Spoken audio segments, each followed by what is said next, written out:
Okey, silakan. Mat. Ya. Kita sebenarnya ramai yang keliru. Ya. Kenapa Khalid Samad buat tindakan sebegini? Ya. Pada pandangan Datuk, apa punca dia? Okey, pertama sekali, ini adalah pandangan politik saya. Jangan anggap ini sebagai pandangan UMNO. Ini ialah pandangan politik peribadi saya. Saya kenal Khalid Samad ni. Kita tahu beliau kecewa. Kalah di Titiwangsa. Kita pun tahu beliau juga mengharapkan untuk dilantik sebagai pengurusi GLC. Kita pun tahu bahawa beliau juga berharap dapat bertanding dalam pilihan raya negeri. Beliau juga mengharapkan untuk memenangi, untuk mendapat kerusi di negeri Kelantan dengan kerjasama dengan UMNO. Namun di lubuk hati saya mempunyai, pada firasat saya lah, semua ni berpunca daripada tindakan yang dibuat oleh kepimpinan PKR.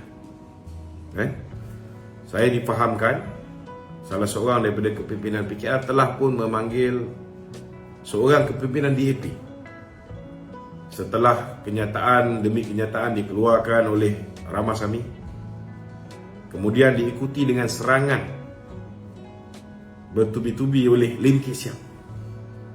Kepimpinan PKR telah pun memanggil kepimpinan DAP yang dilihat rapat dengan orang macam Lim Kit Siang dan juga Lim Guan Eng untuk meminta mereka berhenti daripada mengeluarkan kenyataan-kenyataan yang boleh meruntuhkan kerajaan perpaduan.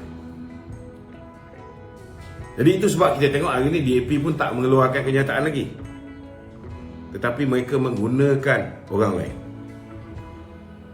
So kita tahu bahawa ada di dalam DAP sendiri pun yang kecewa mereka tidak diberikan tempat di dalam kerajaan perpaduan. Mereka juga, kita pun tahu, adalah sebahagian daripada geng-geng yang pro kepada kemah besar. Walaupun mereka berada dalam Pakatan Harapan yang dipengurusikan oleh Datuk Seri Anwar Ibrahim, tetapi jiwa mereka, rasa hormat mereka kepada Tun Dr. Mahathir belum selesai.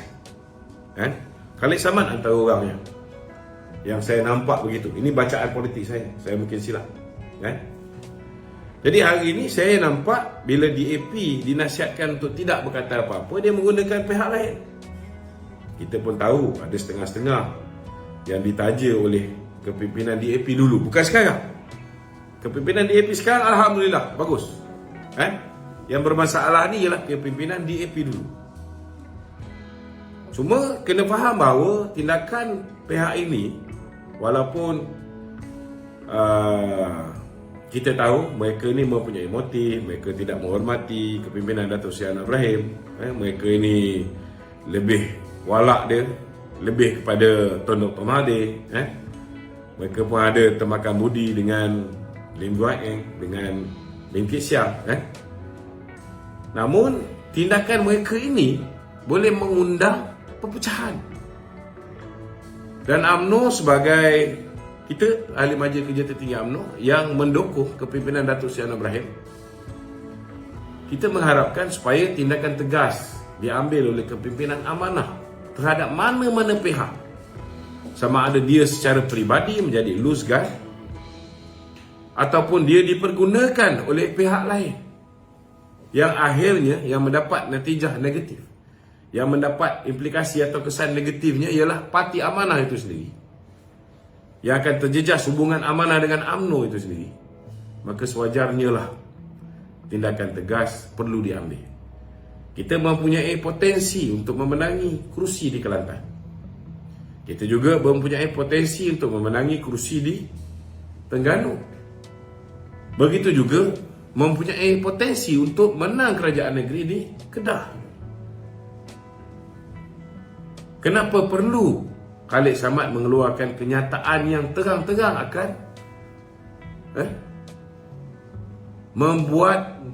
mengguris hati, akar umbi dan kepimpinan UMNO? Kenyataan Khalid Samad sangat serius. Kita tahu dia benci macam mana pun dengan Datuk Seri Najib. Namun sekarang kita sudah berada di dalam satu pasukan. Apa jadi kalau saya sebagai pengarah komunikasi UMNO terus menerus menekan, terus menerus mengulangi kebobrokan Kerajaan Pakatan Harapan di bawah pimpinan Tun Dr. Mahathir, di mana pada ketika itu Lim Kee Siang telah mengarahkan supaya Ketua Hakim Negara meletakkan jawatan, sedangkan beliau masih lagi ada tempoh kontrak dalam kehidupan. Dan kemudian digantikan dengan Richard Malanjun yang selepas pilihan raya dilantik sebagai chairman Berjaya Land yang merupakan kroni Tun Dr. Mahathir, dan kemudian naik sepentas dengan DAP di Sabah dalam pilihan raya negeri. Kalau saya dah ulang perkara ini, tidakkah rosak hubungan antara UMNO dengan DAP? Sama juga takkan saya nak mengulangi kebobrokan kerajaan di bawah pimpinan Tun Dr. Mahathir. Di dalam tu ada DAP, di mana ketika itu perkara pertama yang mereka buat ialah dengan melantik Peguam Setiausaha Agong DAP Lim Guan Eng menjadi Peguam Negara. Adakah dengan mengulangi perkara ini setiap hari akan menjadikan suasana kondusif di antara kepimpinan UMNO dengan DAP? Sudah pasti tidak. Adakah perlu saya mengulangi tindakan bobrok kepimpinan Pakatan Harapan menggugurkan kes rasuah Lim Guan Eng?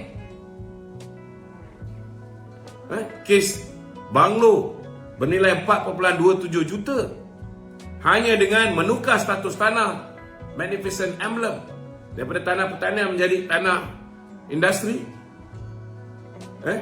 Pang Likun yang merupakan Board of Director Magnificent Emblem telah menjual rumah yang bernilai 4.27 juta dengan hanya 2.8 juta. Perlukah saya ulang benda ni berulang kali? Kita tak perlu ulang benda ni kalau tidak dibangkitkan kenyataan bodoh yang dibuat oleh Khalid Samad yang mengatakan bahawa sekiranya pengampunan diraja diberikan kepada Datuk Seri Najib, ianya seolah-olah seperti kerajaan baru ini menghormati rasuah. Kau bersih sangat ke? Are you really that clean? Jangan lupa selepas selesai kes banglo dibuang oleh peguam negara dia yang merupakan peguam dia sendiri, walaupun dia dah tukar ketua hakim negara letak orang dia tak berani nak hadap lagi 25 saksi dah dipanggil, tak berani nak hadap lagi 35 saksi, tak boleh tunggu sama ada prima facie ataupun tidak, digugurkan kes itu. Di mana pendirian Khalid Samad ketika itu? Di mana pendirian Khalid Samad ketika kawan-kawan Pakatan Harapan dia pada ketika itu meminta supaya representasi dilakukan, dan akhirnya kita lihat kawan-kawan dia yang melakukan representasi, kesnya telah digugurkan. Kenapa kita tak dengar suara Khalid Samad? Adakah itu bererti Pakatan Harapan di bawah pimpinan Tun Dr. Mahathir dan ketika itu dalam tu juga ada kawan-kawan daripada amanah di dalam itu? Adakah itu bererti bahawa mereka ini menyokong rasuah? Kan tak cantik kalau saya mula menjawab. Itu sebab kita nak beritahu Khalid Samad ni bukan bodoh. Kalau Khalid Samad ni standard pemikiran dia macam Syahidan Kasim, kita boleh terima dengan berlapang dada. Kerana kita kena faham bahawa Allah Ta'ala menjadikan manusia itu dengan IQ yang berbeza-beza. Bukan setakat IQ berbeza, EQ pun kadang-kadang berbeza juga. Kita faham. Tetapi Khalid Samad bukan bodoh. Dia tahu bahawa kenyataan dia ini mengundang perpecahan Dan kita pun tahu, rakan-rakan Pakatan Harapan tahu bahawa di dalam amanah, di dalam DAP, sama juga di dalam UMNO, ada orang yang tidak gemar melihat kepimpinan Datuk Seri Anwar Ibrahim. Itu sebab saya minta sahabat-sahabat daripada UMNO, mereka perlu meneliti sesuatu kenyataan itu dengan mendalam. Jangan anggap bahawa kenyataan Khalid Samad itu, kita sebakulkan kenyataan itu, kita letak burden, kita letak kesalahan kepada kesemua kepimpinan amanah. Bukan semua kepimpinan amanah tidak menghormati Datuk Zahid, tidak menghormati Datuk Najib. Kita kena faham. Sama juga kalau kenyataan dikeluarkan oleh Ramasamy, kenyataan dikeluarkan oleh Lim Kit Siang yang cukup takut RCI diwujudkan. Itu sebab RCI ini cukup lembab. Terang-terang saya cakap, lembab. Jangan anggap ianya sebagai keputusan rasmi DAP. Tidak. Itu sebab saya minta rakan-rakan kepimpinan UMNO di peringkat bahagian, di peringkat negeri, sekiranya serangan dilakukan oleh individu, kita jawab balik individu. UMNO tidak akan sesekali bertoleransi dengan mana-mana individu yang tak erti jaga mulut dia dan tidak menghormati kepimpinan UMNO. Kena ingat, walaupun Datuk Seri Najib bukan lagi kepimpinan UMNO, tetapi Datuk Seri Najib adalah seorang pemimpin UMNO yang sangat berjasa, dan saya nak beritahu pengaruh Datuk Seri Najib jauh lebih kuat daripada pengaruh UMNO itu sendiri hari ini. Dan kezaliman yang dilakukan ke atas Datuk Seri Najib oleh Pakatan Mahathir dulu dan juga Muhyiddin, diikuti dengan puak-puak UMNO yang pro Perikatan Nasional, membuatkan Datuk Seri Najib semakin popular.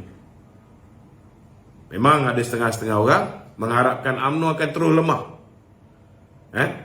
Tetapi saya nak bagi peringatan, kamu jentik Datuk Seri Najib, kamu jentik Presiden UMNO, kita tidak akan berdiam diri. Macam mana kita lanyak pemimpin bersatu dulu, macam tu juga kita akan lanyak pemimpin-pemimpin kamu, tak kira lah siapa, sama ada daripada parti mana sekalipun. Kalau tidak reti nak menghormati pemimpin UMNO, kita akan lawan. Ini pendirian kita.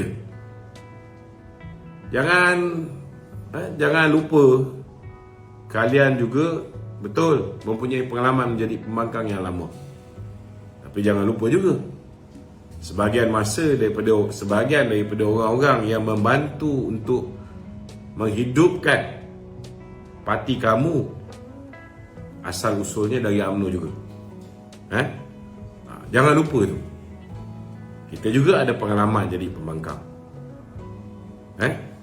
Dan kita juga pernah jadi pembangkang setelah kalah 2018. Dan Alhamdulillah, UMNO berada dalam kedudukan yang jauh lebih kuat sebagai pembangkang sebelum kita membuat keputusan yang tidak bijak bersama dengan Bersatu. Kita bukan orang yang tak berani untuk hilang kerajaan. Itu je kita nak beritahu. Jadi pendirian UMNO, kita menyokong kepimpinan Datuk Seri Anwar Ibrahim.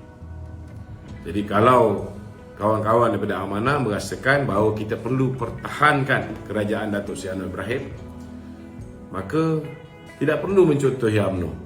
Ambillah tindakan mengikut pendirian parti masing-masing. Kena disiplinkan individu-individu lose-gun macam Khalid Samad ini. Tidak boleh dibiarkan, kerana ianya akan merosakkan hubungan dalam kerajaan perpaduan.